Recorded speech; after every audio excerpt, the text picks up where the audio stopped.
So, Geordie, Yeah. have you been watching this season of the Challenge Champs versus Stars? But of course.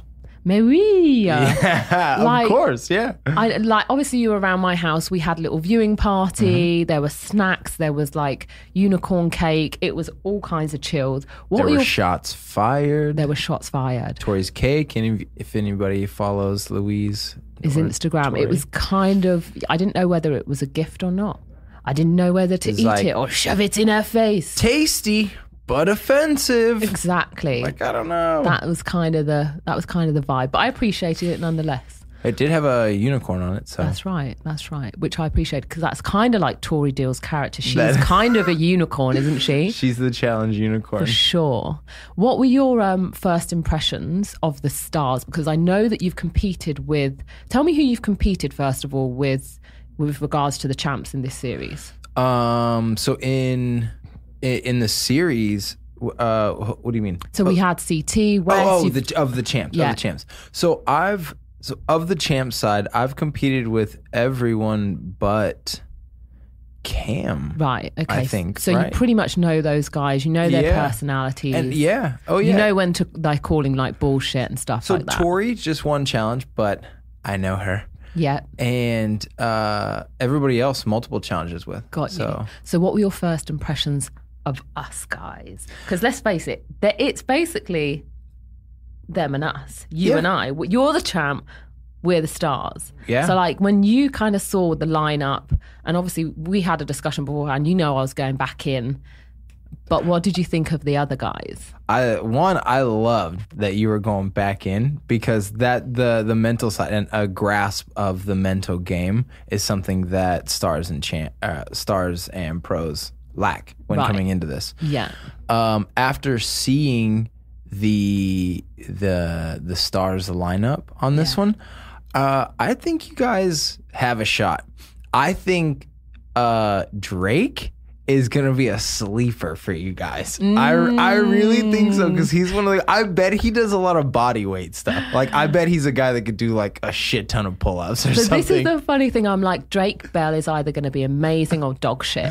Like for me, I felt like he was a dark horse. I'm like, this guy is the one we need to watch. And he was just, throughout the season, he's going to come up and give us just pure jokes the whole way along. I got a lot of good feedback about him from Tori. I mean, Tori was also fangirling most of the time. Sure, she was. Who wouldn't? But I did, like, when I first found out that he was going to be on the show, I was like, you know what? I bet he's weirdly good. So definitely, we'll see. I'm excited to see how it plays out. All I know is like what Tori would give me. Sure. In between. Who do you think the alpha male was in our group? Who? So we had Arian Foster, Booby, Casper, Jose. So looking at them, I figured Arian would be quiet. Booby, I figured those two would kind of like chill, but I mean physically, like they're the dominant ones, right? They're the big athletes. So who would you say is the one to watch? But I could see looking at them that I thought Casper was gonna be the like standout leader because of vocals. Personality, right? Exactly. Yeah, he's very type A, and that's what that role is. Even though like physically, maybe like Arian Foster is like the beast on this show, right? But I think the leader role for you guys is going to be Casper, just because he's going to have the voice to step up and do it. Sure. I mean, obviously being on, on that side, thrown into the challenge with those guys, I was quite surprised, Arian, and I always find this with the kind of more senior sports guys, they're very quiet from the get-go. Remember our season when we had Kamari on Wembley and Sean Merriman, not so much, but those guys were kind of quiet. I love Sean. I just smile when I think of Sean. I love that guy. He's such a unit, man. Yeah. They had some big guys in that first season. Yeah, you must have been shook. What happened? I was ready. I knew that like the wonkiness of the challenge would be what like saves us. Yeah. But I was thinking back. I'm like, whoa, dude. Like if Hallbrook comes up and one of these two and like lights out is in Hallbrook, like I'll hang my cleats up. Oh like my that's like God. I'm not going down the hallway with that man. It's not worth Just leave my it spinal alone. cord. Yeah, I would hang the cleats up for that. And I'd say hang the cleats up because I would not come back to a challenge that I was like, nope. No, thanks. I would make the decision right there to just retire completely. You don't want that fight. Oh. So you were saying, obviously, you and Tori get on like a house on fire. You guys are tight. So you must have been coaching Tori from the sidelines. Well, hold on. I have a question for you. So now, I Go for addressed your last question because you said alphas, and I just like went towards males. Mm-hmm. But it kind of went more towards who's the leader of the pack, and you being here before, and I know you're so I don't know about that dynamic. How I was just trying to imagine deflect. that they just looked at you, and I can see that in the show, like what they've showed, like yeah, they look to you like obviously Booby and who was Casper, sitting with you? Casper, Jake. there you go. Yep. Yeah, you guys were all sitting there. So how easy was that? Did you just walk right in and they were like, oh, well, you've done it, so we'll listen? Do you know what? It was quite the opposite, if I'm honest. Like, there was, obviously, so this is the difficult thing for me coming in as a person who had been on the show before. I knew that my role on the show this time was going to be that of coach. However, I came in to my team, the Stars, not knowing a single one of them, being the Brit that had a different accent, completely being the outsider. And the only person I knew on the show were the champs. So automatically their opinion of me was like, who is this chick? You're one of them. You're one of them. Like, there was distrust. Oh, I know that feeling because in the lobby, you know, when everyone's getting there and sizing you they're up. saying the champs are coming in and saying hi to you and giving you a hug. Yes. And I didn't even think about you not knowing these stars or pros. Right. Because on pros, Champs vs. Pros, Yep. you knew some of them. You had been to Olympics with some of them. Yes, I'd known like Lolo Jones. Lindsay? I hadn't met Lindsay before, okay. but at least we had that kind of shared bond that we're all kind of athletes. Olympians? This is them, this is them versus us. It's easy. We didn't know them, they didn't know us. Whereas this one round was a whole different ball game. I had to kind of earn the trust and respect of my team. And from the get-go, I was kind of faced with the decision of, who am I playing for? Who am I going to be in this game? Am I going to be a champ? Or am I going to be a star? And I'm not going to give anything away because you could definitely do that. Actually, it hits me now. In your position, you could go sleeper for the champs, right? And go like Or I could be just teeing myself up for the final and just getting rid of the stars slowly. You know how this works, of course. I made a kind of very firm decision from the beginning that how I was going to play my game, and I kind of stuck to it. Kind of. Yeah. And there was can't all the way stick to it because there was a little bit of dirt in there. Shit happens. That's right. And it's the challenge. Things change and you kind of have to adapt, right? Absolutely. For sure. So going back to the challenge, you're a challenge champion. Yeah. You won I'm the champ. season. Yeah. Dirty 30. Talk me through that. That was really cool. Dirty 30 was really cool because I took 3 seasons off. Yep. And you'd done previously Rivals 2?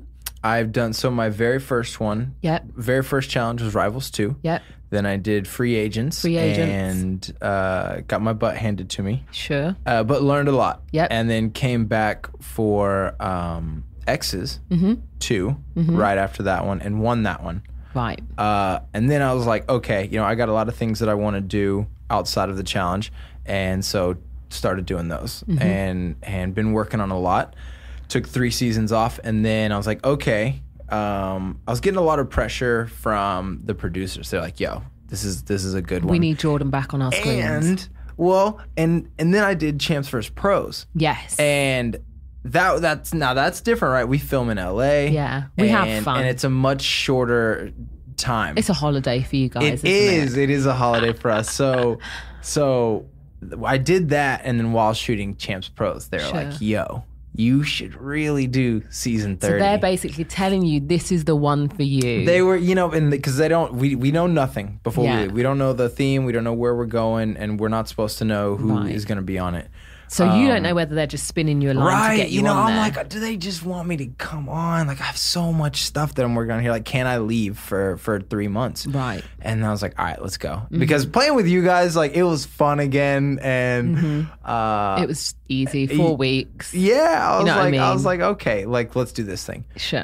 So I go and lo and behold, win the dang thing. And it's the biggest one that they've done. Yeah, Jordan. So, Amazing. so that was a good one to do. And that was a hell of a prize money, wasn't it? yeah. What, yeah, $450,000? $450,000. Mother ching. Yeah.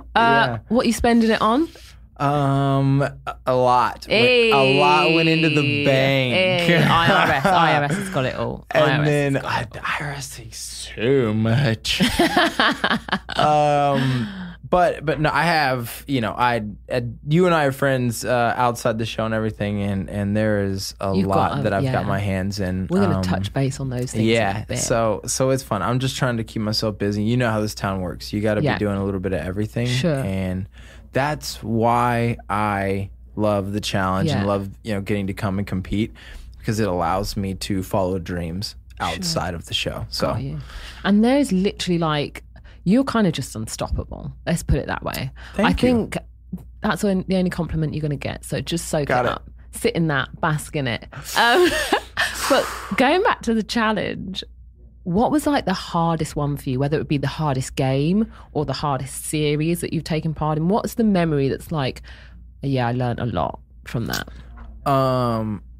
I learned the most really on the season on free agents, and that was where I did the worst. And the weirdest thing was I could have walked to the final. I could have made it to the final if everything right. I mean, you can't really say for certainty, but if everything would have worked out the way that it did, and I just wouldn't have said, you know what, I'll go in. I would have ended up like, so I had the people, I had the alliance. What was it that made you say, so you self-nominated for an elimination? Is that what happened? Yeah. Which is the first thing I learned in Champs versus Pros was never self-nominate. And I remember... Never nominate yourself, because everyone will take that as a free get out of jail card. And so what was it that made you do that? I was very consumed with like playing like sport, like you come from a sportsman's background, right? Yeah. And that's how I thought this game was played. Yeah. And with honor. Right. And I was just like, you know what? Like I talked it, so I better walk it. Right. And just like one of those talk things. It like I walk it. Yeah. Talk walk it like I talk it. And in turn, and then it got me, so I end up losing and all that. But then looking back on it, and that one, if I would have went to the final, I would have walked home with $125,000, which was one of the biggest paydays that they had given to that time. So there has been like, people have kind of said, oh, Jordan's a know-it-all, and that there's this perhaps a certain cockiness about you. Is it true? Is it cockiness? Is it arrogance? What is it? Is that what made you make that move, or was it something else? It's something else. But what I learned on that is perception is reality, and it does not matter. And this is something that I hadn't fully learned, like, because I did a real world, and then I did a challenge, and then I did this challenge. So this is my third season on television, and I still hadn't really learned what it meant to be on television what it meant to be edited, right? And perception. And it does not matter the intention that I had in my mind, because my intentions were not to be cocky or be arrogant or like that. It was solely essentially pride and sportsmanship. I think that you need to go home, and instead of getting somebody else to do my dirty work, I'll do it. I'll do it for you. But what I learned in that process was, perception. And it's you know what? You do not have to be right. Or people don't have to know. People don't have to know that you're right. Because a lot of times, like, it would just be like, oh, I bet this is going to happen. And even if it does happen, it doesn't matter. Like, you're the know-it-all that like said it first, right? Like, oh, and then if you're right a lot, people are like, oh, fuck this know-it-all, He's so right? cocky. Like, right. And then it's, then it's arrogance and that. So I learned that it does not matter what other people think, or because it doesn't matter what you have in your head, because people are going to believe what they see, what they want. Yeah, right. Exactly. Like, their perception is their reality, and do you think it's like pointless trying to change that? Oh, because yeah. like, even on this series, you have people's opinions constantly on your Twitter feed, and I've kind of just come to enjoy them all. I'm kind of like, rather than get into it with someone I don't know on Twitter, because as far as I'm concerned, like, I got better things to be doing with my day. I'm like, I like your opinion. I value the fact that you've got an opinion. I don't agree with it at all. Right. If you want to, you know what I mean? Like that you took the time. Yeah, I like that you took the time out of your day to tweet that. But am I going to comment on it? Am I going to take the time out of my day to react to it? Hell no. No. Unless it's something positive. Right.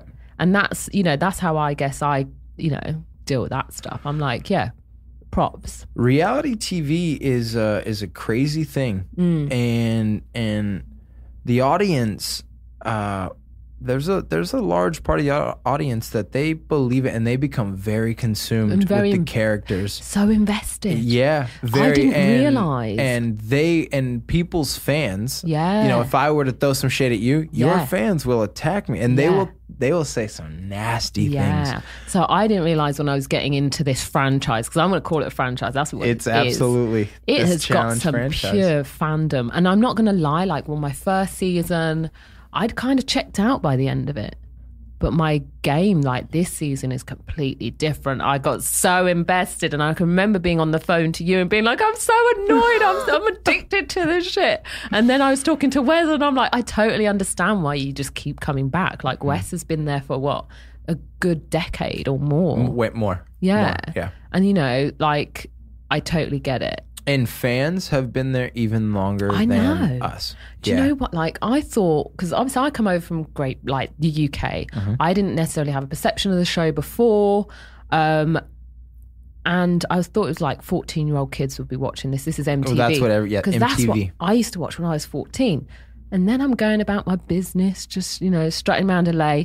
And these hot 35-year-olds are just like, you're Louise from The Challenge. I'm like, yes, I am. Yes, I am. Yeah, it's crazy. The demographic is a little bit older. Yeah, it's a us thing, because people have been watching for years, for literally over decades. And the show's been on. They're filming season 33. Right now. Yeah. What's been your favorite and probably like long-lasting memory so far from the challenge? What's that little nugget of gold that you will take away and just kind of warms your soul? That one moment of pride or achievement. What is it? Winning my first challenge was pretty dope, because it was coming off of getting sent home early, right? Which I had never not made a final, and then I get sent home early, and you smashed it as well, didn't you? Yeah, I mean, it wasn't even like they tried to take away our lead like all the time, and then we still end up putting more on them. And when I finished that, not just because of the glory that comes with the show, it was me and Sarah Rice. Okay, got and you. This was her first win too. She had been on. This was her like 10th show. Yeah, she had never won. She'd been to 4 finals and never won. Only gotten like 3rd. Got you. And so it was like a big deal for her too, because she was kind of an underdog always in the show, and I had learned so much, and I had played that game so different than I did the previous season. Previous season, it's like you can be good, right? You can be good, but if you know you're good and you start telling people that you're good, that's not good. That's not good. So I learned, I'm like, look, just go in there and play the game. Right. Let people let people make their own minds up. People like winners. So all you have to do is play good, play nice, and you'll probably you'll probably go. And try and keep your mouth shut. as best I can. And that is one thing And it's not that the easy, challenge has taught me. Yeah. Because I see my mind works I see the easiest way.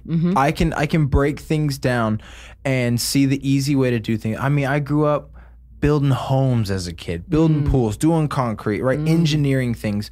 And some people do not want to be told that they just need to find out on their own. Sure. And that's their process. Need to let that happen. I don't have to be right.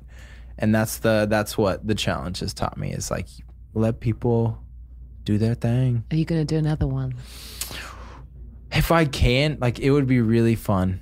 If I can. Yeah. But, to check out it's minimum 3 months. Cut off. Cut off.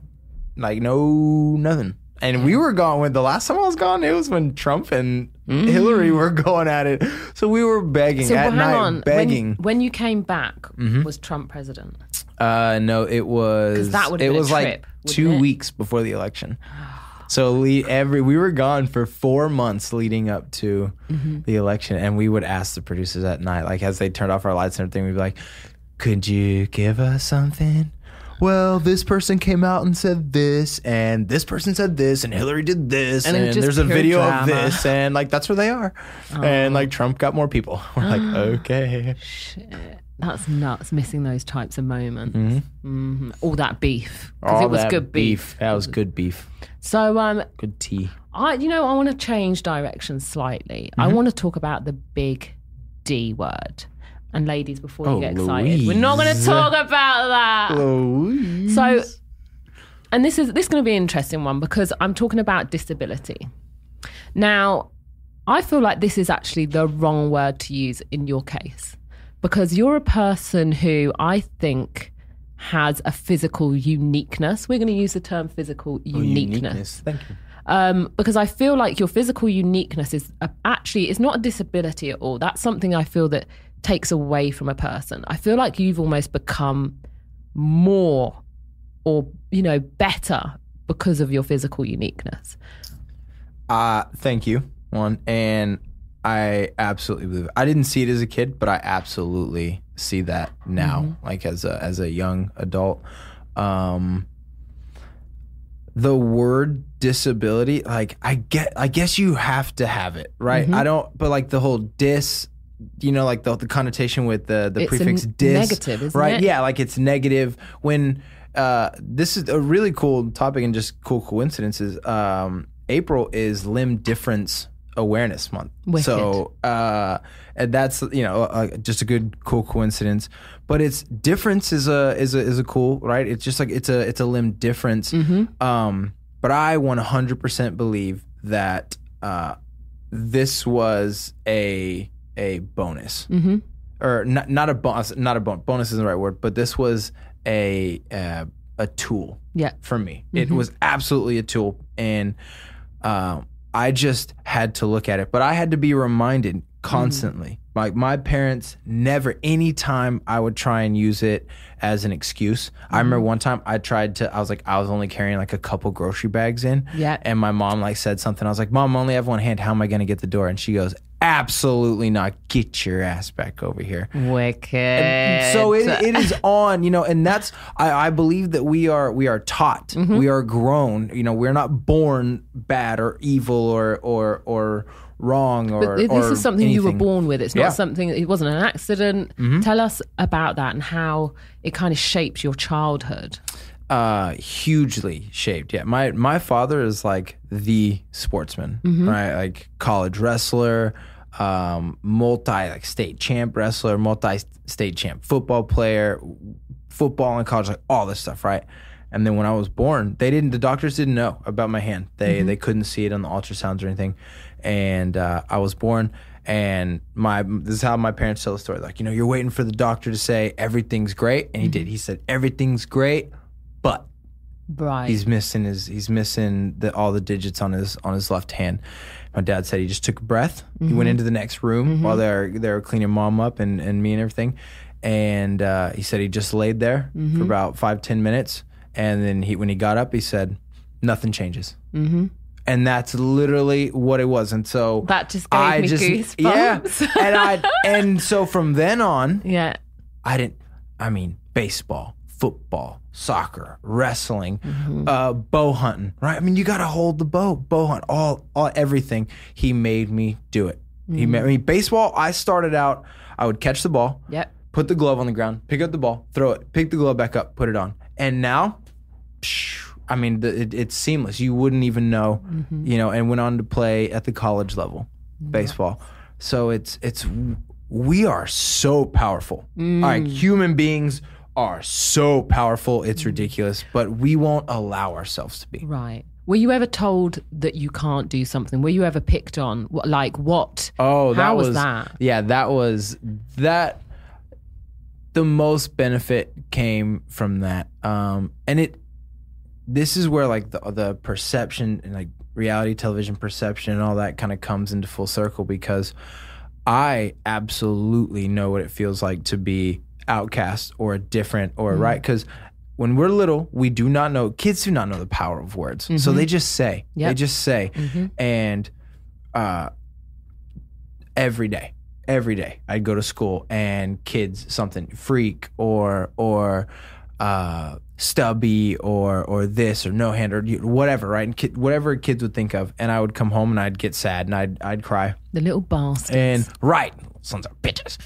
And then my parents would tell me, hey, listen, you go back and you tell them that a shark bit your hand off, that you got in a fight with a shark, it bit your hand off, but you got him and you got away. I love it. And see what happens. And that sparked this thing. And so from 6 years old, so from like kindergarten, first grade, all through elementary school, I came up with so many stories: dogs, alligators, lawnmowers, fan blades, cars, carburetors, motocross, anything, right? That and amazing. That's how I would break the like faux pas of being different.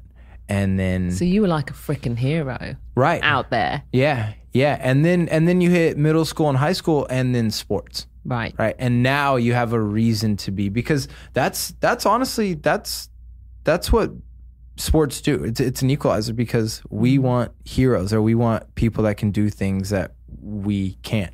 And so once you show that, they can be valuable, then it's like, okay, we'll accept you now. But I learned that young. So do you think you drew your mental strength do you think you drew your mental strength from those stories that you used to hide behind, and you built your confidence perhaps that way? Or did it come via sports? Because you are, literally one of the dopest people I've met in LA since I've been here. And I've been here 9 months. I've met a lot of people. And Jordan and I go out hiking together. Like, this guy is a beast. I call him the mountain goat. There's literally nothing he can't do. He's the guy that could literally freaking fix your car, tune your bike, pave your freaking garage, and then teach you how to act at the same time. Yeah. Like, where do you draw that mental strength from? Where does it come from? Is it something you've always had? It was something that you had to have in our household growing up.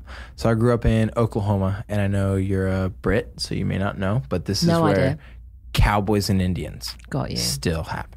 Oh, for real? No. You had me. I'm from a tiny little town in Oklahoma, though, and this, we still have horses and everything out there, and we were out in the middle of nowhere, so you had to rely on yourself and your like neighbors around you.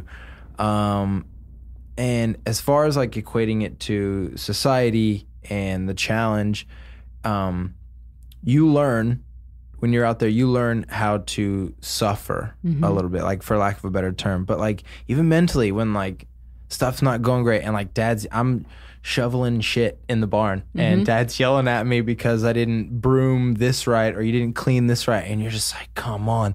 Well, I'll tell you that no boss is going to amount to be worse than your father yelling at you while you're shoveling pig shit. So it prepares you in that way, and that you see that. And then sports for the physicality part, right? Because on challenges, on finals when we're doing, I mean, the first final that I won, we did 35 miles in the first day. Whoa. Between kayaking, biking, swimming, running, climbing, everything. That's extreme. And I have been to the point, which I know you have, we've talked about this, of passing out in a workout. Mm-hmm. And when your workouts are that hard, when you prepare that hard, you can do that when your adrenaline's pumping even more in the real thing. Mm-hmm. And that's the same for real life. Yep. If you push yourself and challenge yourself mentally on your own time, you'll do that at work. Right. Deep. So, is there anything you've yet to conquer, like physical challenge-wise? Because I know you're a badass hiker. I know you've wrestled. I know you've done this, that. What is there left for Jordan Wiseley to do physically? I cannot wait to start doing ultra marathons. I want like Marathon des Sables and stuff like that. Oh my God. I want to do the 100 plus. Yeah. You're but nuts. I'm making myself wait until I'm a little bit older. Yeah. Because it as you know, it takes a different body type you really have to transform your body to be ready for those conditions. Yeah. And I just don't want to do that yet. Yeah. You know, I want to eat a certain way, and I can never understand these people that are just like, yeah, I'm running a marathon. And it's like, you do realize 26.2 miles, right? Yeah. And then it's like, there's couple of hours. Yeah, that's like 4 or 5, sometimes even 6 hours of running, and off maybe 3 months training. A lot of people do. And I'm like, okay, you obviously don't like your back or your knees or anything like. Go ahead. Do you know what I mean? Because, and I think the London Marathon's just been, and all of my friends are in pieces this week. They're absolutely shot to pieces, and that's the good runners. So I can only imagine what everybody else is feeling. That's a biggie. Marathons are they're like, because it's the same like sidewalk and like city stuff for 20. Like it's the same stuff. Monotonous. I love terrain. I love terrain. Like that's why you're so good on our hikes. I think so. Yeah. And I mean, all of my running, all of my long distance stuff is done on dirt, up and down elevation. Yeah. And I mean, I do like on a regular day, I'll do 4 to 6 miles of running. And as long as it's just changing terrain, I can go. Like, nuts. I'm stimulated enough to like You're just nuts. keep going. You're more of an athlete than I am. No, but you're. I've seen you run at full speed, and it blew my mind when I saw that you and Lolo on that challenge. That wasn't even full speed. Oh jeez, it was insane. It was literally like watching cheetahs in the wild go after run prey after a couple of white women. Yeah. Like, I literally felt like we were chasing and down. then they were like, they were doing their normal like, we're running, and then you and Lolo were like, we were just locked in. I know. Like, oh my God, there's literally dust behind them. And I just smoked it up this hill. Like I just killed everybody. So I'm on a high horse, and then I see them and I was like, yeah, I'm not gonna lie. I'm not gonna lie. So deflated. I was like, dang. I mean, that was a challenge. This was in the first series of Champs versus Pros where we just kind of had to turn on the burners. And I was kind of like, nah. Like, low. Just chill. We don't need to sprint down there. We need to work out what the puzzle is. Yeah. So I'm kind of like trying to get her to hold back, but she's like a fire, like a cannon. Yeah, she just wants it. She sees the rabbit. She's going for it. And I'm just like, we need to leave some in the tank, because if we don't get those puzzles right, we're going to be up and down here all day long. That was madness, but it was nice to just open out the stride. It was so cool. My mind was seriously blown. I've got a little bit of I don't know if it's a spoiler, but there is a little head-to-head between Wes and I in this series. I heard and it about involves that. speed. I heard about that. So keep your eyes peeled. This is going to be an interesting one. This is good. You know, athletics and sport is not the only thing you're good at. Acting as well. So you were on, and you're still on Oprah Winfrey Network on If Loving You Is Wrong? No. Ben is Officer Ben Bryant is Officer Ben. So he's Officer Ben, ladies. I'm off the force. Officer Ben. Sorry, yes, carry on, Officer Ben. Yeah. I'm off the force, so I mean Ben could actually What come happened back. to Officer Ben? Ben's I was under the influence of some bad people, right? Eddie, who's played by Joel Rush, who's a dear friend of mine too. Good and Girl Gone Bad. Oh, buddy. Oh yeah. Eddie put Ben through it, so it was a lot. 2 seasons under Eddie. It's a lot to deal with. So Ben got a little strung out, but who's to say he can't come back? Sure. And that series is directed and produced by Tyler Perry. Written, directed, and produced by Tyler Perry. I've never seen a man work as hard as he does. Right. Not in Hollywood, anyway. Incredible. I mean, how did that come about? You're taking part in that. This is one of those things that you say, like, this never happens, but like I actually have this story where it's like it did happen. Tell us about that. So it literally all wraps in with challenge and sport as well. So an old challenger, Frank Sweeney, right, used to teach at Soul Cycle, and so Frank would call me when he had open bikes and be like, "Yo, come ride." So I went and rode, and after a class, this big man, comes up to me and he's like, "Hey, man, are you an actor?" And I'm like, yeah, actually I am. He goes, all right, well, no bullshit or anything. I know this town's a lot of bullshit, but you look like Officer Ben, an actor. You look like an Officer Ben, that I had in mind for this role that I just wrote into a show that I do. Would you want to read for it? And I was like, yeah.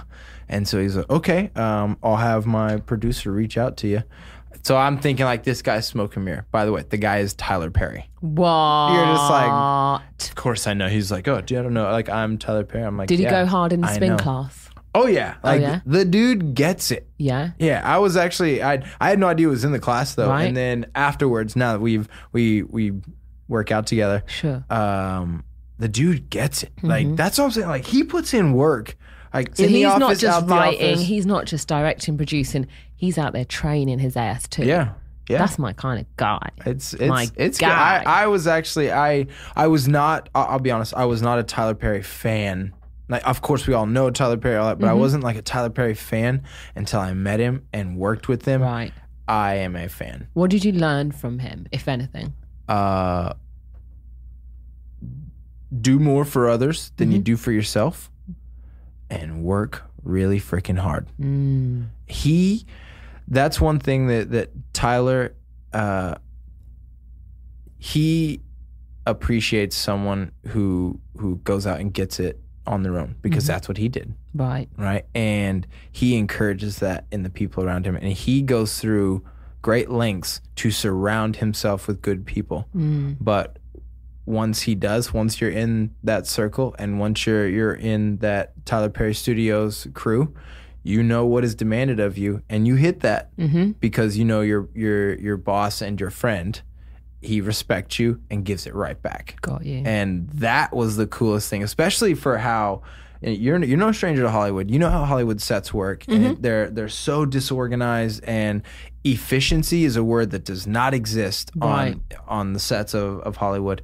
And from our conversations previously, you said like he runs this stuff like clockwork. It's insane. I mean, we shoot an average of 70 pages of script in a day. What? It's unheard of. I mean, network studios in Hollywood can barely get through 10. Wow. 10 in a day. How does he do it?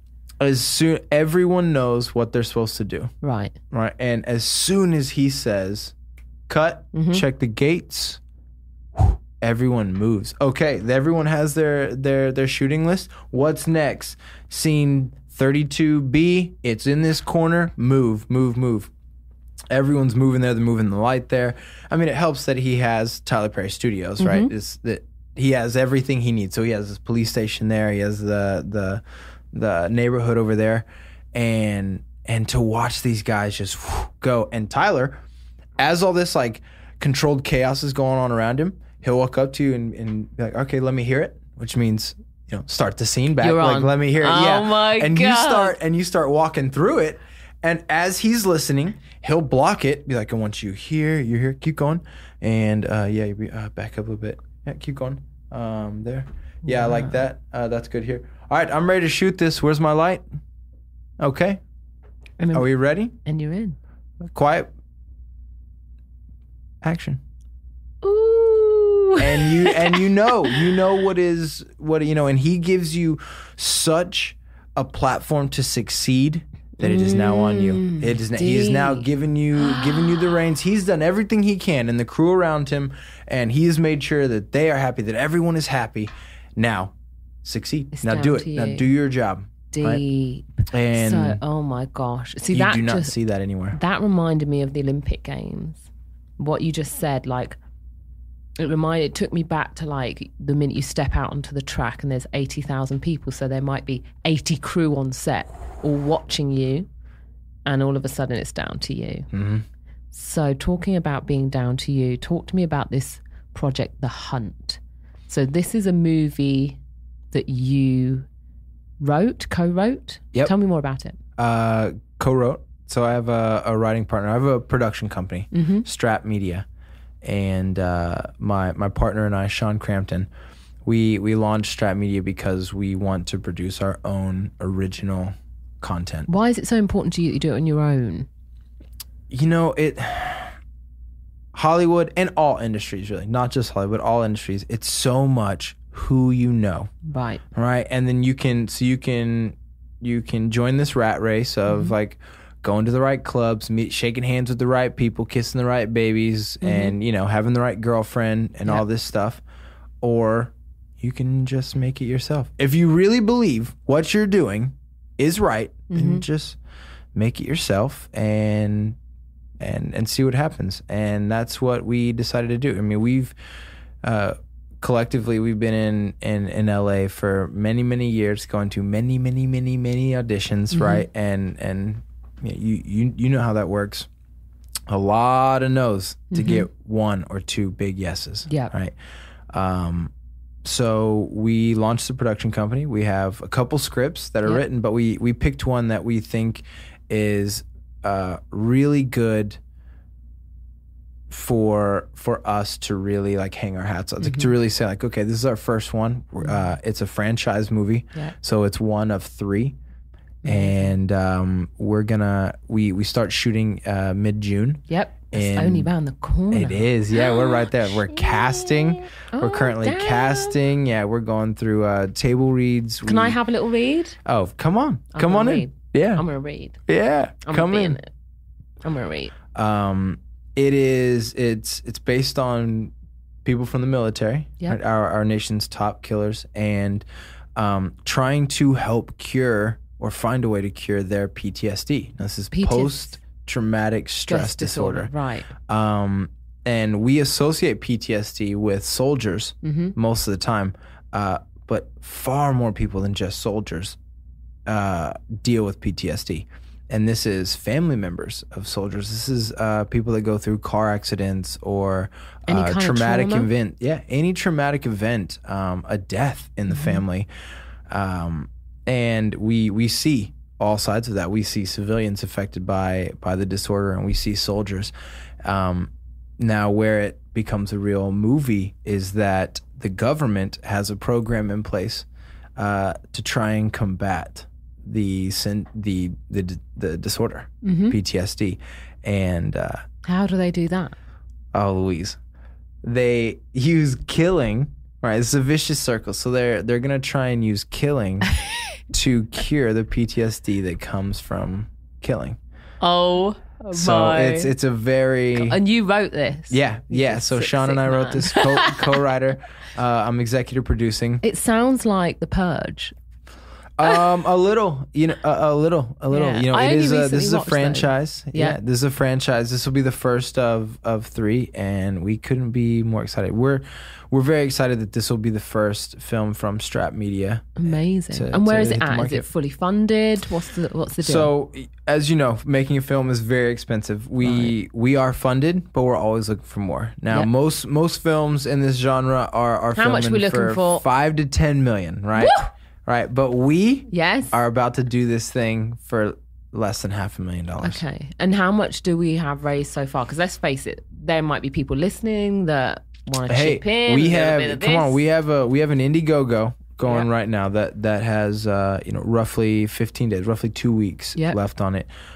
We have over $100,000 in that IndieGoGo. Amazing. anything helps. Mm-hmm. I mean, anything helps. And when you're making a movie, everything costs. And you got to pay the city just to be there. And we start shooting in Boston, Right. mid-June. That is So just around the corner. Yeah, right there. I hear you. Start shooting. Got a great team. We're excited. We're really excited. We need to get you in there, and we got a couple roles that I think you would be. We need a strong woman. Well, we certainly got one of those. For sure. For sure. There we go. Nuts. You're amazing. The other thing I wanted to segue into is your passion for fashion. But here's the thing, because I feel like, you know, we talked about you literally being a jack of all trades, being able to do everything. Is it that you have a passion for fashion because you are now the founder of a apparel company or a founder of an apparel brand called Strapped? Yep. Now, is it that you have a passion for fashion? In my mind, you have a passion for creating things, because this isn't just like your typical fashion, we're selling t-shirts. This is completely different. Tell us more about it. Man, it is definitely, you said it really great. It's definitely a passion for creating, because the fashion side of this company, I started a company over 2 years ago building motorcycles. Right. Motorcycles have been in my life since I was a kid. Started wrenching on them when I was 16, 17. Wrenching. And then when I got to LA, yep. I found enough success to where I could build bikes in my free time, and made a company doing it. That company ended up it all kind of led to, well, we're in leather, we're in denim, let's do a line. Officer Ben loves leather. Officer Ben loves leather. You've had that one saved. You had it saved. You're like, I can't wait to ask about the leather. Officer Ben. I can chalk that one up. Yeah. Bing. Yeah, I'll take it. So yeah, it really snowballed. Strapped MFG really snowballed. And yeah, we release in a week and a half. Is this one of your pieces? Yeah. It's one of the jackets. So we've got denim, leather, cotton. I mean, it's a full collection. So yeah, sweatpants, terries. So it's outerwear, it's sweatpants. Yeah. So our first. In the first collection, I really wanted to focus on everyday wear. Right. So t-shirts that you can wear to underneath a blazer and wear on a red carpet. Yep. If you wanted to, or a t-shirt to just lay around on the couch. Or, I mean, now it's a look to look very unkept, but to do it on purpose. Hipster. And so we want to. I have yet to find a brand that facilitates that. Like, everyone has like one good shirt or one good this, and so I have to piece it together. So our first collection really speaks to your everyday shit.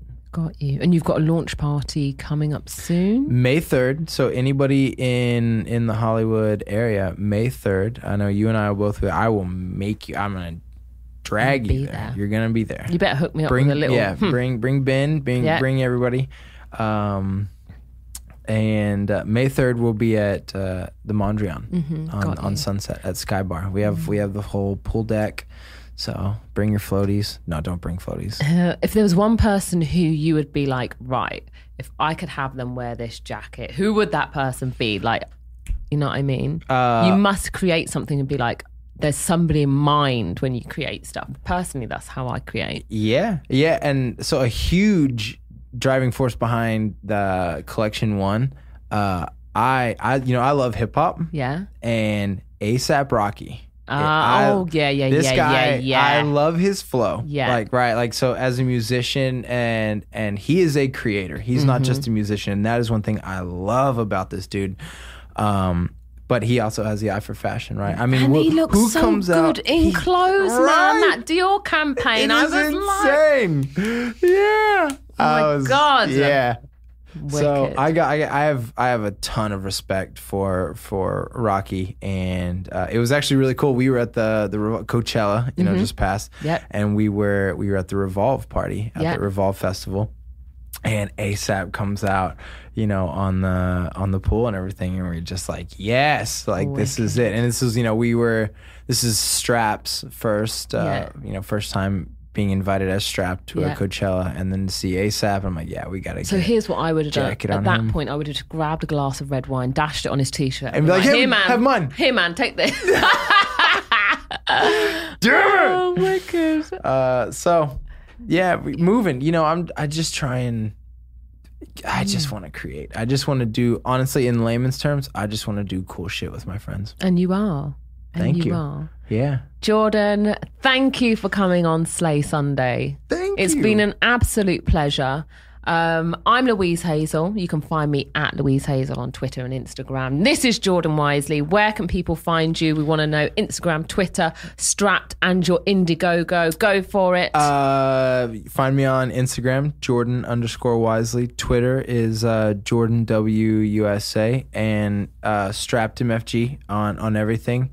And yeah, if go to our IndieGoGo, check out the stocking fields, and we have producer credits available. Whoop, whoop, whoop. Hollywood. Yay. Wicked. You'll be on IMDb.